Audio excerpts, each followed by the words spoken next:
for the word. Now we have question and answer session. మనకు కలిగినట్లే మనకు last week కూడా కొన్ని ప్రశ్నలు వచ్చినాయి. సో అంకుల్ దాని గురించి చెప్పే ముందు I want to remind you, question and answer సెషన్లో నేను లాస్ట్ వీక్ చెప్పాను, ప్రతి వారం కూడా మీకున్న ప్రశ్నలు ఏమన్నా టాపిక్ గురించి తెలుసుకోవాలి, లేకపోతే దేనికన్నా ప్రశ్నకు మీకు సమాధానాన్ని మీరు కోరుకుంటుంటే దాన్ని మాకు పంపిస్తే there are 2 channels that you can send us. ఒకటి, ఈ ఈమెయిల్ ఐడికి మీరు పంపించిన we will take that question. తర్వాత ఒక మొబైల్ యాప్ ఉంది, సాంగ్స్ ఆఫ్ జాయిన్ అని, that's a Christian lyrics app.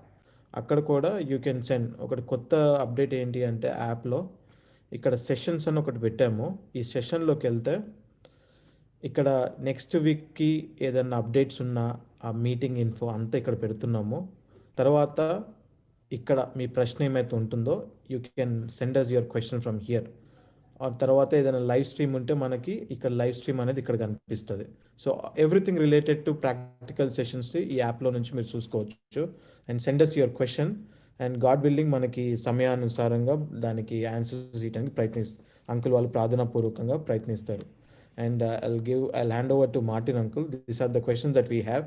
As time permits, uncle దీనికి ఎన్ని ప్రశ్నలకు సమాధానం ఇవ్వగలుగుతారో then we'll wait hear from uncle now. Okay, there are 3 questions over here. చూడండి, ఇక్కడ 3 ప్రశ్నలు ఉన్నాయి. Of course, one thing is our Lord is the one who answers our questions. ఒక విషయం చెప్పాలి అంటే మన ప్రశ్నలన్నిటికీ కూడా మన దేవుడే జవాబిస్తాడు. The Holy Spirit of God will lead us in a wonderful way. పరిశుద్ధాత్మ దేవుడు మనలను ఎంతో చక్కని విధానంలో నడిపిస్తాడు. I have accepted the Lord when I was 20 years old. నేను 20 సంవత్సరాల ప్రాయములో యేసుక్రీస్తు ప్రభువుని అంగీకరించాను. I was a bachelor at that time. అప్పుడు నేను ఇంకా పెళ్లి కాలేదు. I had so many so much of thinking in my life as a young man. అంటే ఒక యవనస్తుడిగా చాలా ఆలోచనలు నాకు ఉండేవి. My life should be like this. నా జీవితం ఇలా ఉండాలి. My achievement should be like this. లేకపోతే నేను సాధించేవి ఇలాగ సాధించాలి. I should accomplish these things like this. ఇగో ఇలాంటి సంగతులన్నీ కూడా నేను సంపాదించుకోవాలి. Very colorful imaginations I have. అంటే చాలా చక్కగా రంగుల్లో ఆలోచిస్తూ ఉండేవాడిని. And most of the times we live in an imaginary world. చాలా సార్లు మనము ఊహలలోనే బతికేస్తూ ఉంటాం. But God wants us to live in realities. అయితే దేవుడు మనము వాస్తవికంగా జీవించాలి అని కోరుతున్నాడు. How can we live in realities? అంటే ఈ వాస్తవిక లోకంలో ఎలా జీవించగలం? First we must know what is real. అసలు వాస్తవం ఏంటో ముందు తెలుసుకోవాలి. Just have some example I'm telling. ఒక ఉదాహరణ మీకు చెప్తున్నాను. So as a young man, ఒక యవనస్తుడిగా one day I was going through the book of Ecclesiastes. ఒకసారి నేను ఈ ప్రసంగి పుస్తకాన్ని చదువుతున్నాను. That is followed by the book of Proverbs. ఆ ప్రసంగి పుస్తకము తర్వాత సామెతల పుస్తకం ఉంటుంది. First Proverbs and afterwards Ecclesiastes. అంటే సామెతలు ఉంటాయి. సామెతల పుస్తకము తర్వాత ఈ ప్రసంగి పుస్తకం ఉంది. And Solomon the wise was the writer of that book. జ్ఞాని అయిన సొలొమోను ఈ పుస్తకాలను రాసినాడు. Of course, for everything God is the author. చూడండి, ప్రతిదానికి దేవుడే గ్రంథకర్త. So one day I started reading that book. ఒక రోజు నేను ఈ ప్రసంగి పుస్తకాన్ని చదవడం ఆరంభించాను. All the 12 chapters I read at one stretch.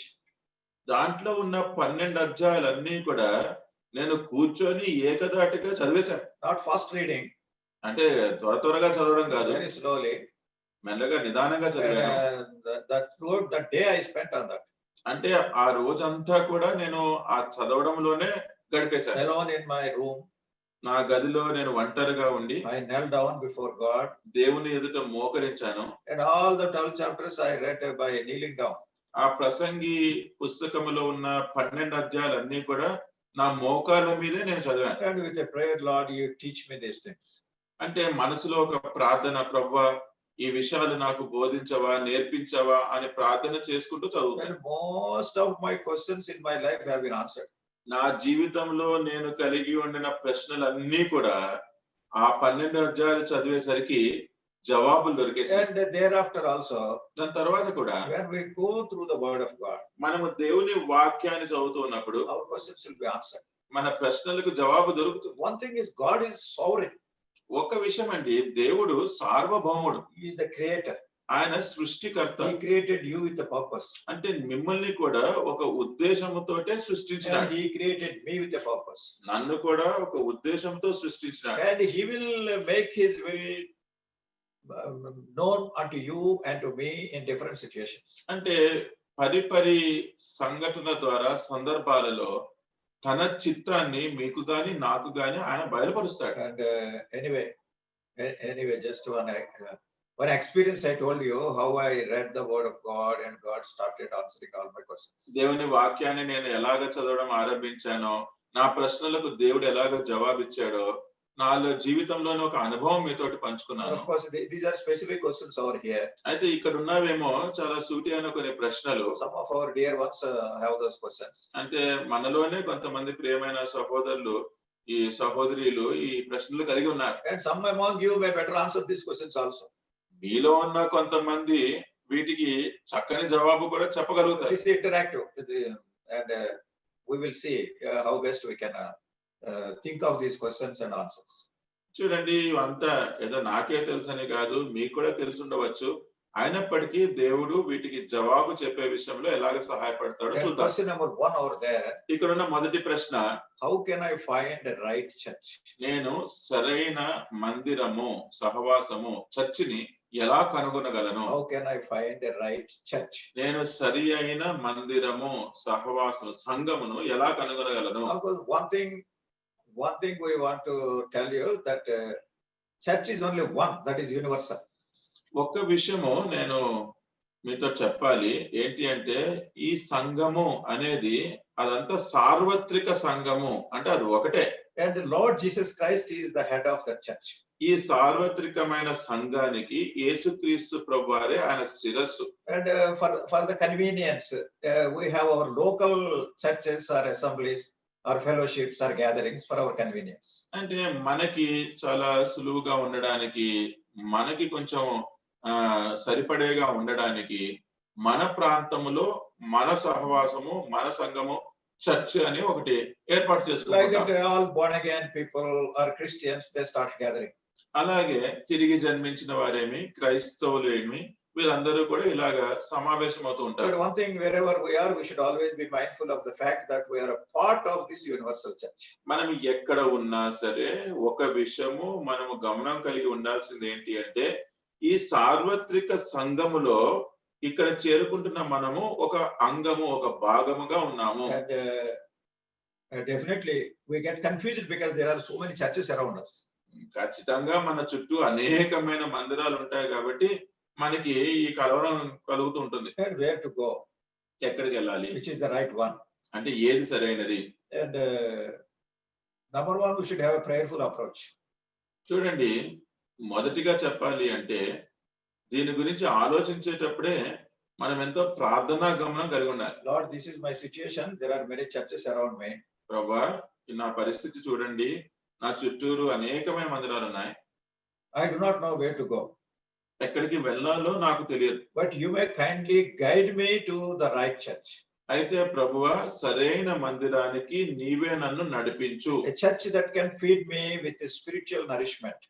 ఆత్మీయమైన పోషక ఆహారము వంటి ఆహారముతో పోషించే మందిరానికి నడిపించు. And the church which can make me a better disciple of Lord Jesus Christ. యేసుక్రీస్తు ప్రభువారి యొక్క చక్కని శిష్యునిగా మార్చే మందిరానికి నడిపించు. And the basic things in a church, as we read from Acts 2:42. అంటే ఒక మందిరంలో ఉండవలసిన ప్రాథమికమైన విషయాలు That is, మనం అపోస్తల కార్యములు 2:42లో చదువుతాం. and this is a history about the first church. అంటే మొట్టమొదటి ఆరంభంలో ఉన్న మొదటి సంఘము గురించిన చరిత్ర ఇది. And we see that they continued steadfastly in apostles' doctrine and in fellowship and in prayer and in breaking of bread. వీరు అపోస్తలుల బోధ యందును, సహవాసమందును, రొట్టె విరుచుట యందును, ప్రార్థన చేయుట యందును ఎడతెగక చేయుచుండిరి. There are 4 things over here. ఇక 4 సంగతులు ఉన్నాయి. Apostles' doctrine, అపోస్తలుల బోధ teaching of Lord Jesus Christ, అంటే యేసుక్రీస్తు ప్రభువారి బోధ, not the teaching of any other person. అంటే ఏ వ్యక్తి గురించిన బోధ కాదు. And we see, unfortunately, in many places, they highlight the man's teaching than the teaching of Lord Jesus Christ. చూడండి, దురదృష్టము చాలా ప్రదేశాలలో, చాలా ప్రాంతాలలో ఒక వ్యక్తి బోధన ఎక్కువగా చెప్పుకుంటూ ఉంటారు. యేసుక్రీస్తు ప్రభువారు ఏది బోధించారో అది ప్రక్కకి పెట్టి ఆ వ్యక్తి తన బోధ చేస్తూ ఉంటాడు. Here apostles' doctrine. ఇది అపోస్తలుల బోధ అని చూస్తున్నాం. All the apostles have taught what Lord Jesus Christ has taught. గమనించండి, అపోస్తలులు అందరూ కూడా యేసుక్రీస్తు ప్రభు ఏదైతే బోధించినారో ఆ సంగతులే So బోధించినారు. in a church when we go, అందుకనే మనం ఏ మందిరానికైతే వెళ్తామో are they projecting the attention of the people to Lord Jesus Christ or to somebody else? వారు చెప్పే బోధ యేసుక్రీస్తు ప్రభు తట్టుకి గురిగా మనల్ని మారుస్తుందా, లేకపోతే ఇంకా వేరే విషయాలైనా చెప్తున్నారు? And also they should refer the word of God than the patterns of that particular church. అంతేకాకుండా వాళ్ళు దేవుని వాక్యాన్ని సంప్రదిస్తూ ఉండాలి, అంతేగాని వాళ్ళు పెట్టుకున్న పద్ధతులను కాదు. Word of God says like this. దేవుని వాక్యం ఇలా చెప్తుంది. In Acts of the Apostles it is written like this. అపోస్తలుల కార్యంలో ఇలాగ రాయబడి ఉంది. Ephesians to Philippians it is written like this. ఎఫెసీయులకు పత్రికలో లేకపోతే ఫిలిప్పీయులకు రాసిన పత్రికలో Like- ఇలాగ రాసి Like ఉంది. that for every thing, authority is the word of God. అలాగా అన్నిటి విషయం గురించి కూడా దేవుని వాక్యమే అధికారంగా ఉంటుంది. And also apostles' doctrine and also fellowship. We see the second one. ఇప్పుడు అపోస్తల బోధ తర్వాత సహవాసము అని చూస్తున్నాం. Fellowship of the people of God. అంటే దేవుని ప్రజల యొక్క సహవాసం. And do you find the people who are really giving preeminence to Lord Jesus Christ in the church? అంటే ఆ మందిరములో ఆ ప్రజలు యేసుక్రీస్తు ప్రభువారికి అతి ఉన్నతమైన స్థానము లేకపోతే ప్రాముఖ్యత ఇస్తున్నారు అని మీరు When we గమనించగలుగుతారా? find such atmosphere among the people out there, definitely you will grow in that church. అటువంటి వాతావరణం కలిగి ఉన్న ప్రజల మధ్యలో గనుక మీరు ఉంటే తప్పక ఆ మందిరంలో మీరు ఆత్మీయంగా ఎదుగుతారు. And also the breaking of bread. అంతేకాకుండా రొట్టె విరుచుట That is very, very essential in our lives. మన జీవితాలలో ఇది చాలా అవసరమైన సంగతి. To keep on examining our lives, అంటే మన జీవితాల్ని పదే పదే పరీక్షించుకుంటూ to ఉండడం, set right things before God and before man, దేవుని ఎదుట మనుషుల ఎదుట మన సంగతులు సరిచేసుకుంటూ and to ఉండడం, take part worthily, ఆ బల్లలో యోగ్యంగా పాల్పొందడం. to show forth our readiness to meet our Lord Jesus Christ at any time. అంటే ఏ సమయమందైనా యేసుక్రీస్తు ప్రభువారు వస్తే నేను ఆయనను ఎదుర్కోవడానికి సిద్ధంగా ఉన్నాను అని చెప్పడం. And also a praying church. అంతేకాకుండా ప్రార్థించే సంఘము. And all these things you yourself can find out when you go and visit those churches, spend your time over there. ఈ 4 సంగతులు కూడా మీరు ఆ మందిరాలకి వెళ్ళినప్పుడు అక్కడ కొంచెం సమయం గడిపినప్పుడు ఈ 4 విషయాలు ఉన్నాయో లేదో కూడా మీరే గ్రహించగలుగుతారు. Doesn't matter, you go to them, spend some time with them and make a survey. అక్కడికి వెళ్ళి వాళ్ళతో కొంచెం సమయం గడిపి అసలు ఈ సంగతులు ఉన్నాయా లేదా అని అక్కడ తెలుసుకోవడము అది మంచిదే. You yourself can find out. మీకు మీరే ఈ విషయాలు When you తెలుసుకోగలుగుతారు. make a survey of all the churches that are available there, అంటే మీకు అందుబాటులో ఉన్న మందిరాలు సంఘాలకి వెళ్ళి ఈ పద్ధతి ఉందో లేదో అని తెలుసుకుంటే, with all diligence, if you are observing all these things, చక్కని వివేకముతో ఈ సంగతులన్నీ గనక మీరు గమనించి చూసినట్టయితే Lord himself will tell you, lead you to the correct place where you have to go. ప్రభువే మీరు సరి అయిన మందిరము ఎక్కడికి వెళ్ళాలో ప్రభు మిమ్మల్ని నడిపిస్తాడు. And the second question is, రెండో ప్రశ్న ఏంటంటే, will God let you know his ministry and calling much before in time? దేవుడు తన పరిచర్యను లేకపోతే తన పిలుపును చాలా ముందుగానే తెలియజేస్తాడా? When you are in the plan of God, మీరు దేవుని యొక్క ప్రణాళికలో ఉన్నప్పుడు, and when you are in the purpose of God, దేవుని యొక్క ఉద్దేశంలో మీరు ఉన్నప్పుడు, and the word of God says that he has chosen you even before the foundation. దేవుని వాక్యములో ఉన్న మాట ఏంటి అంటే, ఇంకా ఈ భూమి పునాదులు వేయబడక ముందే మిమ్మల్ని ఆయన That ఏర్పరచుకున్నాడు. is what we read in Ephesians chapter 1 and verse 4.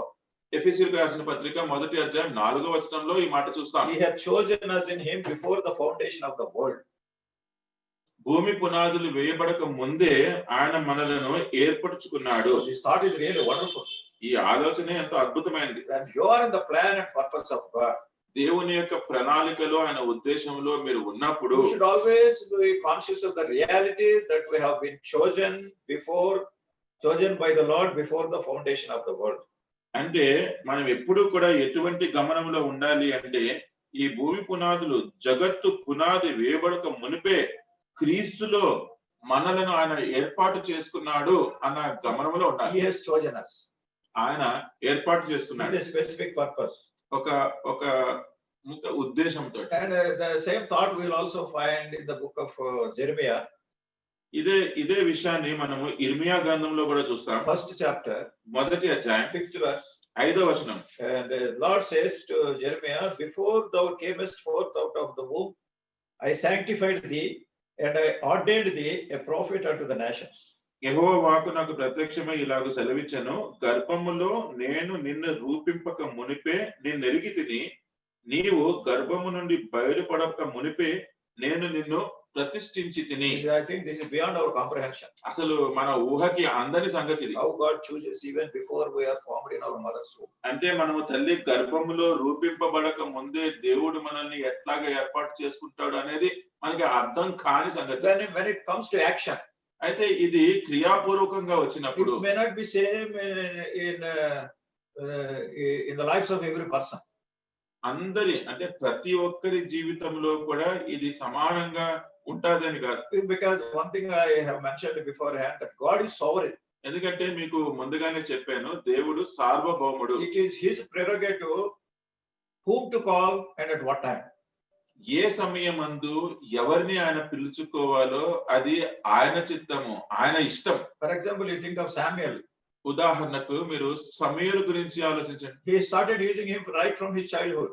ఆయన చిన్న పిల్లవాడిగా ఉన్నప్పుడే దేవుడు ఆయనను పిలుచుకున్నాడు. When you think of Saul of Tarsus, అదే కాకుండా ఈ తార్సు వాడైన సౌలు గురించి ఆలోచిస్తే, and he got converted and he started serving God, I think maybe around 35 years of age.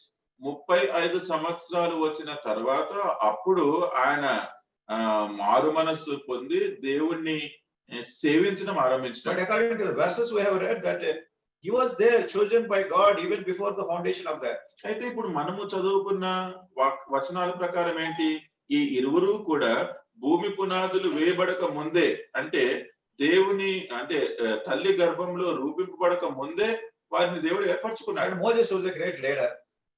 మోషే గొప్ప నాయకుడు. God used him mightily దేవుడు ఆయనను ఎంతో శక్తివంతంగా to వాడుకున్నాడు, lead the children of Israel.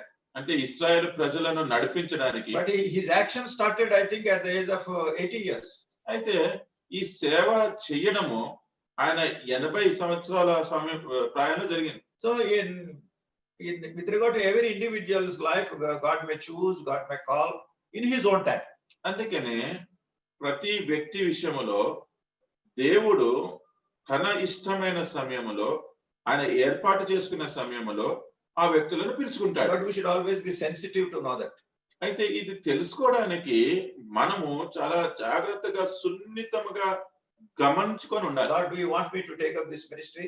ప్రభా, ఈ పరిచర్య నేను చేయాలా? Are you calling me for this ministry? ఇగో ఈ పరిచర్య నిమిత్తమే నేను నన్ను పిలుస్తున్నావా? And once he makes sure, ఆ విషయాన్ని నీవు ఒక్కసారి నిశ్చయపరచుకున్న once తర్వాత God confirms it, దేవుడే దాన్ని నీకు నిశ్చయపరిస్తే, maybe in your life in one way and in another way in my life. నీ జీవితంలో ఏమో ఒక విషయమైన పరిచర్య, నా జీవితంలో ఏమో మరొక విషయమైన పరిచర్య. Whenever he calls, you should be ready to take up. ఆయన ఎప్పుడు పిలిచినా సరే అది చేయడానికి మనం సిద్ధంగా ఉండాలి. That way, Lord may help us. ఆ విధంగా దేవుడు మనకు సహాయం చేయనుగాక. Shall we see the third one also? మూడవది కూడా ఒకసారి చూసేసుకుందామా? I am worried about time. Time అయిపోతుంది. And if we sin knowingly and then confess, will we be forgiven? మనము తెలిసి పాపము చేసి ఆ పాపం గురించి ఒప్పుకుంటే మనకు క్షమాపణ ఉంటుందా? I read once again. మరొకసారి చదువుతున్నాను. If we sin knowingly and then confess, will we be forgiven? మనకి పాపము అని తెలిసి కూడా పాపము చేసి ఆ పాపం గురించి ఒప్పుకుంటే మనకు క్షమాపణ ఉంటుందా? క్షమించబడతామా? Here, let us make things very clear. చూడండి, ఇక్కడ కొన్ని విషయాలు స్పష్టంగా చెప్పనివ్వండి. Whether we commit a sin, whether knowingly or unknowingly, మీరు తెలిసి చేసినా తెలియక పాపము చేసినా this confession should be preceded by true repentance. ఈ ఒప్పుకోవడం అనేది అది యథార్థమైన పశ్చాత్తాపం కంటే ముందు జరగాలి. So when we truly repent of it, మనము యథార్థంగా దీని గురించి పశ్చాత్తాపడితే then we confess. దాని తర్వాత మనం ఒప్పుకుంటే Lord is prepared to forgive us any number of times. దేవుడు మనలను ఎన్నిసార్లైనా క్షమించడానికి సిద్ధంగా ఉన్నాడు. As we read from Matthew's Gospel 18th chapter, మత్తయి సువార్త 18వ అధ్యాయంలో చదువుతాం. once Peter was asking the Lord, ఒకసారి పేతురు ప్రభువుని అడుగుతున్నాడు, if my brother has offended me, ఒకవేళ నా సహోదరుడు గనుక నన్ను నొప్పిస్తే how many times I should forgive? ఎన్నిసార్లు నేను ఆయనను క్షమించాలి? Is it 7 times? 7 సార్లా? Because generally in those days 3 times forgiving is a great thing. ఎందుకంటే ఆ దినాలలో 3 సార్లు క్షమించడమే చాలా చాలా గొప్ప విషయం. And Peter went ahead of it. అంటే దానికంటే ఎక్కువగా పేతురు అడిగాడు, Can I forgive him 7 times? నేను 7 మార్లు క్షమించాలా? Then Lord said 7 times 70. ప్రభు ఏమన్నారో తెలుసా? 7 కాదు 70 సార్లు 7 మార్లు. That means 490 times. అంటే 490 సార్లు. In a day, ఒక రోజులో will anybody require forgiveness for 490 times? ఎవరికైనా 490 సార్లు ఈ క్షమాపణ అవసరం And ఉంటుందంటారా? will anybody count the first time I have forgiven, second time I have forgiven, 29th time I have forgiven, 329 I have forgiven? Will they count like this? ఎవరైనా ఇట్లా లెక్కేసుకుంటారా అండి? ఇదిగో మొదటిసారి క్షమించబడ్డాను, రెండోసారి క్షమించబడ్డాను, 33సారి క్షమించబడ్డాను, 329సారి క్షమించబడ్డాను, ఎవరైనా ఇలా లెక్కేస్తారా? If God tells us to forgive like this, our fellow believers, when they confess, ఒకవేళ మన తోటి సహోదరులే వచ్చి మన దగ్గర ఏదైనా ఒప్పుకుంటే how దేవుడు 490 సార్లైనా సరే క్షమించమని చెప్తున్నాడంటే then how much more the heavenly Father will forgive us, provided one clause I have told you, if the confession is preceded by true repentance. అంటే మనల్నే 490 సార్లు క్షమించాలి అని చెప్పిన దేవుడు పరలోకమందున మన తండ్రి ఇంకెన్ని సార్లు క్షమిస్తాడు ఆలోచించండి. కానీ దానికి ఒక షరతు ఉంది, మనము ఒప్పుకునే ముందు మనలో యథార్థమైన పశ్చాత్తాపము ఉండాలి. There is abundance of pardon with our Lord. దేవుని దగ్గర ఎంతో ఎంతో అధికమైన క్షమాపణ ఉంది. But we should be very honest in confession. అయితే ఈ ఒప్పుకునే ముందు యథార్థంగా మనం పశ్చాత్తాపడాలి. With a true repentance. ఈ యథార్థమైన పశ్చాత్తాపం. I want to read one verse before closing. ముగించే ముందు మీకోసం ఒక్క వచనం చదవాలనుకుంటున్నాను. 1 John chapter 2. యోహాను రాసిన మొదటి పత్రిక 2వ అధ్యాయం. 1 John chapter 2 and verse 1. యోహాను రాసిన మొదటి పత్రిక 2వ అధ్యాయం మొదటి వచనం. My little children, these things write I unto you, that ye sin not. And if any man sin, we have an advocate with the Father, Jesus Christ the righteous. నా చిన్న పిల్లలారా, మీరు పాపము చేయకుండుటకై ఈ సంగతులను మీకు వ్రాయుచున్నాను. ఎవడైనను పాపము చేసిన ఎడల నీతిమంతుడైన యేసుక్రీస్తు అను ఉత్తరవాది తండ్రి యొద్ద మనకున్నాడు. So may our Lord give enlightenment on this subject. ఈ విషయము గురించి దేవుడే మనకు ఎంతో మన మనోనేత్రములను వెలిగించును గాక. Thank you. God bless you all. మీ అందరికీ వందనాలండి. దేవుడు మిమ్మల్ని అందరినీ దీవించును గాక.